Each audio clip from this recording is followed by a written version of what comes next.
யாரும் ஒண்ணும் பண்ண முடியாது. இதான் உண்மை. இந்த சிரிப்புக்கு பின்னாடி 10,000 அர்த்தங்கள் இருக்கு. நீங்க புரிஞ்சுக்கோங்க. மனிதன் வகுத்த சட்டங்கள், சமூக அமைப்புகள், இதற்கு உட்பட்டு வாழுகின்ற எந்த மனிதனாலும் பரம சத்தியத்தை உள்ளது உள்ளபடி சொல்ல முடியாது. அதான் உண்மை. சத்தியங்களை சொல்றதுக்குங்க சாவர்னிட்டி வேணுங்க.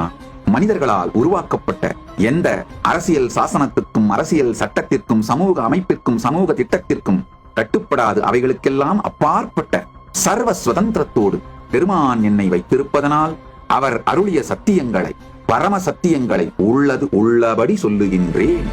காரணம், என்னை யாரும் ஒண்ணும் பண்ண முடியாது.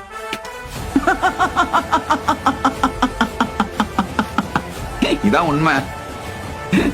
இந்த சிரிப்புக்கு பின்னாடி 10,000 அர்த்தங்கள் இருக்கு. அத நீங்க புரிஞ்சுக்கோங்க.